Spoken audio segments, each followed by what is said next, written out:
मुंशी प्रेमचंद की कहानी। अंधेर। नागपंचमी आई। साठे के जिंदादिल नौजवानों ने रंग बिरंगे जांघिए बनवाए। अखाड़े में ढोल की मर्दाना सदाएं गूंजने लगी। आसपास के पहलवान इकट्ठे हुए और अखाड़े पर तंबोलियों ने अपनी दुकानें सजाई, क्योंकि आज कुश्ती और दोस्ताना मुकाबले का दिन है। औरतों ने गोबर से अपने आंगन लीपे और गाती जाती कटोरों में दूध चावल लिए नाग पूजने चली।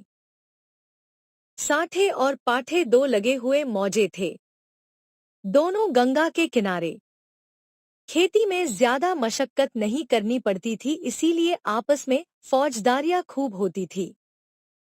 आदिकाल से उनके बीच होड़ चली आती थी। साठे वालों को यह घमंड था कि उन्होंने पाठे वालों को कभी सिर न उठाने दिया। उसी तरह पाठे वाले अपने प्रतिद्वंद्वियों को नीचा दिखलाना ही जिंदगी का सबसे बड़ा काम समझते थे। उनका इतिहास विजयों की कहानियों से भरा हुआ था। पाठे के चरवाहे यह गीत गाते हुए चलते थे। साठे वाले कायर सगरे, पाठे वाले हैं सरदार। और साठे के धोबी गाते, साठे वाले 60 हाथ के तंबोल, जिनके हाथ सदा तरवार।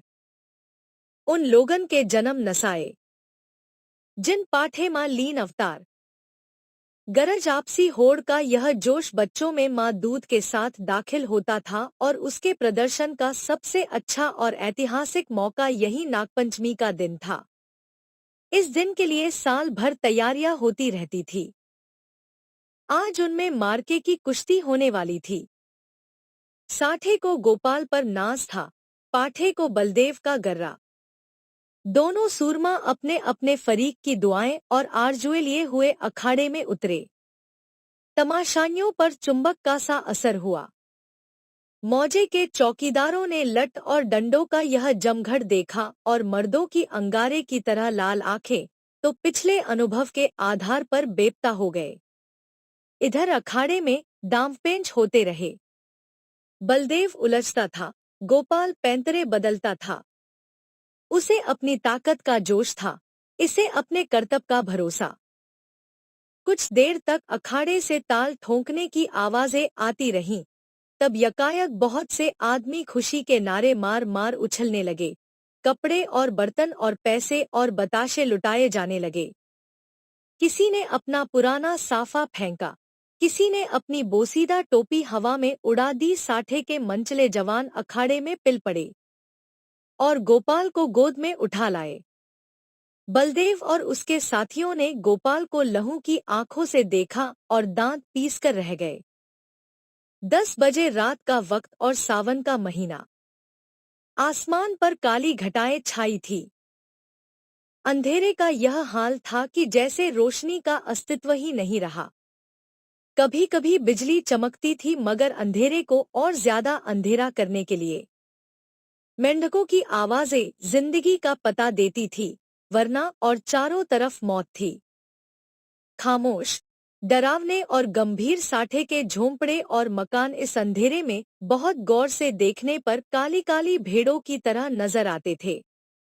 न बच्चे रोते थे, न औरतें गाती थी। पवित्रात्मा बुढ़े राम नाम न जपते थे। मगर आबादी से बहुत दूर कई पुरशोर नालों और ढाक के जंगलों से गुजरकर ज्वार और बाजरे के खेत थे, और उनकी मेंढों पर साठे के किसान जगह जगह मड़ैया डाले खेतों की रखवाली कर रहे थे। तले जमीन, ऊपर अंधेरा, मीलों तक सन्नाटा छाया हुआ। कहीं जंगली सोरों के गोल, कहीं नीलगायों के रेवड़। चिलम के सिवा कोई साथी नहीं, आग के सिवा कोई मददगार नहीं। जरा खटका हुआ और चौंके पड़े। अंधेरा भय का दूसरा नाम है। जब मिट्टी का एक ढेर, एक ठूंठा पेड़ और घास का ढेर भी जानदार चीजें बन जाती हैं, अंधेरा उनमें जान डाल देता है। लेकिन यह मजबूत हाथों वाले, मजबूत जिगर वाले, मजबूत इरादे वाले किसान हैं कि यह सब सख्तियां झेलते हैं, ताकि अपने ज्यादा भाग्यशाली भाइयों के लिए भोगविलास के सामान तैयार करें। इन्हीं रखवालों में आज का हीरो साठे का गौरव गोपाल भी है जो अपनी मड़ैया में बैठा हुआ है और नींद को भगाने के लिए धीमे सुरों में यह गीत गा रहा है। मैं तो से नैना लगाए पछताई रे। अचानक उसे किसी के पाँव की आहट मालूम हुई। जैसे हिरन कुत्तों की आवाजों को कान लगाकर सुनता है, उसी तरह गोपाल ने भी कान लगाकर सुना। नींद की ऊंघाई दूर हो गई। लठ कंधे पर रखा और मड़ैया से बाहर निकल आया। चारों तरफ कालिमा छाई हुई थी और हल्की हल्की बूंदें पड़ रही थी। वह बाहर निकला ही था कि उसके सर पर लाठी का भरपूर हाथ पड़ा। वह त्योरा कर गिरा और रात भर वहीं बेसुध पड़ा रहा। मालूम नहीं उस पर कितनी चोटें पड़ी। हमला करने वालों ने तो अपनी समझ में उसका काम तमाम कर डाला, लेकिन जिंदगी बाकी थी। यह पाठे के गैरतमंद लोग थे जिन्होंने अंधेरे की आड़ में अपनी हार का बदला लिया था। गोपाल जाति का अहीर था, न पढ़ा न लिखा, बिल्कुल अक्खड़। दिमाग रोशन ही नहीं हुआ तो शरीर का दीपक क्यों घुलता। पूरे 6 फुट का कद, गठा हुआ बदन, ललकार कर गाता तो सुनने वाले मील भर पर बैठे हुए उसकी तानों का मजा लेते। गाने बजाने का आशिक, होली के दिनों में महीने भर तक गाता, सावन में मल्हार और भजन तो रोज का शगल था। निडर ऐसा कि भूत और पिशाच के अस्तित्व पर उसे विद्वानों जैसे संदेह थे। लेकिन जिस तरह शेर और चीते भी लाल लपटों से डरते हैं, उसी तरह लाल पगड़ी से उसकी रूह का डरना असाधारण बात थी, लेकिन उसका कुछ बस न था। सिपाही की वह डरावनी तस्वीर जो बचपन में उसके दिल पर खींची गई थी, पत्थर की लकीर बन गई थी। शरारतें गईं, बचपन गया, मिठाई की भूख गई, लेकिन सिपाही की तस्वीर अभी तक कायम थी। आज उसके दरवाजे पर लाल पगड़ी वालों की एक फौज जमा थी, लेकिन गोपाल जख्मों से चूर, दर्द से बेचैन होने पर भी अपने मकान के अंधेरे कोने में छिपा हुआ बैठा था। नंबरदार और मुखिया, पटवारी और चौकीदार रोब खाए हुए ढंग से खड़े दारोगा की खुशामद कर रहे थे।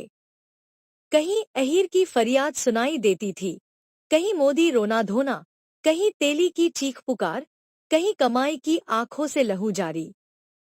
कलवार खड़ा अपनी किस्मत को रो रहा था। फोहश और गंदी बातों की गर्मबाजारी थी। दारोगा जी निहायत कारगुजार अफसर थे, गालियों में बात करते थे। सुबह को चारपाई से उठते ही गालियों का वजीफा पढ़ते थे। मेहतर ने आकर फरियाद की, हुजूर, अंडे नहीं है। दारोगा जी हंटर लेकर दौड़े और उस गरीब का भुरकुस निकाल दिया। सारे गांव में हलचल पड़ी हुई थी। कांस्टेबल और चौकीदार रास्तों पर यूं अकड़ते चलते थे गोया अपनी ससुराल में आए हैं। जब गांव के सारे आदमी आ गए तो वारदात हुई और इस कमबख्त गोपाल ने रपट तक न की। मुखिया साहब बेंत की तरह कांपते हुए बोले, हुजूर, अब माफी दी जाए। दारोगा जी ने गजबनाक निगाहों से उसकी तरफ देखकर कहा, यह इसकी शरारत है। दुनिया जानती है कि जुर्म को छुपाना जुर्म करने के बराबर है। मैं इस बदकार को इसका मजा चखा दूंगा। वह अपनी ताकत के जोश में भूला हुआ है और कोई बात नहीं। लातों के भूत बातों से नहीं मानते। मुखिया साहब ने सिर झुकाकर कहा, हुजूर, अब माफी दी जाए। दारोगा जी की त्योरियां चढ़ गईं और झुंझलाकर बोले, अरे हजूर के बच्चे, कुछ सठिया तो नहीं गया है। अगर इसी तरह माफी देनी होती तो मुझे क्या कुत्ते ने काटा था कि यहाँ तक दौड़ा आता। न कोई मामला, न मामले की बात, बस माफी की रट लगा रखी है। मुझे ज्यादा फुर्सत नहीं है। नमाज पढ़ता हूँ। तब तक तुम अपना सलाह मशविरा कर लो और मुझे हंसी खुशी रुखसत करो, वरना गौसखा को जानते हो, उसका मारा पानी भी नहीं मांगता। दारोगा तकवे व तहारत के बड़े पाबंद थे, 5 वक्त की नमाज पढ़ते और 30 रोजे रखते। ईदों में धूमधाम से कुर्बानियां होती। इससे अच्छा आचरण किसी आदमी में और क्या हो सकता है। मुखिया साहब दबे पांव गुपचुप ढंग से गौरा के पास आए और बोले, यह दारोगा बड़ा काफिर है, 50 से नीचे तो बात ही नहीं करता, अव्वल दर्जे का थानेदार है।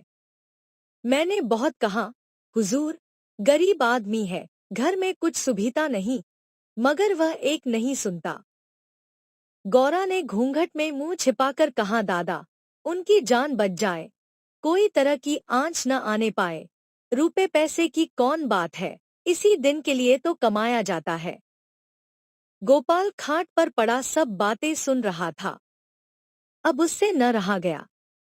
लकड़ी गांठ ही पर टूटती है। जो गुनाह किया नहीं गया वह दबता है मगर कुचला नहीं जा सकता। वह जोश से उठ बैठा और बोला, 50 रुपए की कौन कहे, मैं 50 कौड़ियां भी न दूंगा। कोई गदर है, मैंने कसूर क्या किया है? मुखिया का चेहरा फक हो गया। बड़पन के स्वर में बोले, धीरे बोलो, कहीं सुन ले तो गजब हो जाए। लेकिन गोपाल बिफरा हुआ था, अकड़कर बोला, मैं एक कौड़ी भी न दूंगा। देखें कौन मेरे फांसी लगा देता है। गौरा ने बहलाने के स्वर में कहा, अच्छा, जब मैं तुमसे रुपए मांगू तो मत देना। यह कहकर गौरा ने, जो इस वक्त लौड़ी के बजाय रानी बनी हुई थी, छप्पर के एक कोने में से रुपयों की एक पोटली निकाली और मुखिया के हाथ में रख दी। गोपाल दांत पीसकर उठा, लेकिन मुखिया साहब फौरन से पहले सरक गए। दारोगा जी ने गोपाल की बातें सुन ली थी और दुआ कर रहे थे कि ऐ खुदा, इस मर्दूद के दिल को पलट। इतने में मुखिया ने बाहर आकर 25 रुपए की पोटली दिखाई। 25 रास्ते ही में गायब हो गए थे। दारोगा जी ने खुदा का शुक्र किया। दुआ सुनी गई। रुपया जेब में रखा और रसद पहुंचाने वालों की भीड़ को रोते और बिलबिलाते छोड़कर हवा हो गए। मोदी का गला घुंट गया। कसाई के गले पर छुरी फिर गई। तेली पिस गया।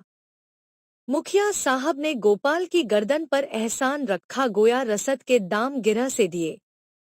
गांव में सुरखरू हो गया, प्रतिष्ठा बढ़ गई। इधर गोपाल ने गौरा की खूब खबर ली। गांव में रात भर यही चर्चा रही। गोपाल बहुत बचा और इसका सेहरा मुखिया के सिर था। बड़ी विपत्ति आई थी, वह टल गई। पितरों ने, दीवान हरदौल ने, नीम तले वाली देवी ने, तालाब के किनारे वाली सती ने गोपाल की रक्षा की। यह उन्हीं का प्रताप था। देवी की पूजा होनी जरूरी थी। सत्यनारायण की कथा भी लाजिमी हो गई।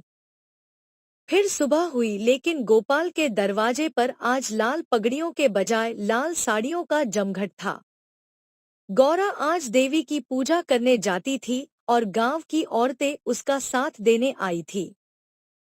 उसका घर सोंधी सोंधी मिट्टी की खुशबू से महक रहा था, जो खस और गुलाब से कम मोहक न थी। औरतें सुहाने गीत गा रही थी। बच्चे खुश हो होकर दौड़ते थे। देवी के चबूतरे पर उसने मिट्टी का हाथी चढ़ाया। सती की मांग में सेंदूर डाला। दीवान साहब को बताशे और हलवा खिलाया। हनुमान जी को लड्डू से ज्यादा प्रेम है, उन्हें लड्डू चढ़ाए। तब गाती बजाती घर को आई और सत्यनारायण की कथा की तैयारियां होने लगी। मालिन फूल के हार, केले की शाखें और बंदनवारे लाई। कुम्हार नए ने दिए और हांडिया दे गया। बारी हरे ढाक के पत्तल और दोने रख गया। कहार ने आकर मटकों में पानी भरा। बड़ी ने आकर गोपाल और गौरा के लिए 2 नई नई पीढ़ियां बनाईं। नाइन ने आंगन लीपा और चौक बनाई। दरवाजे पर बंदनवारे बंध गईं।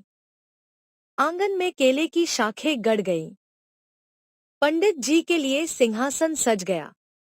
आपस के कामों की व्यवस्था खुद ब खुद अपने निश्चित दायरे पर चलने लगी।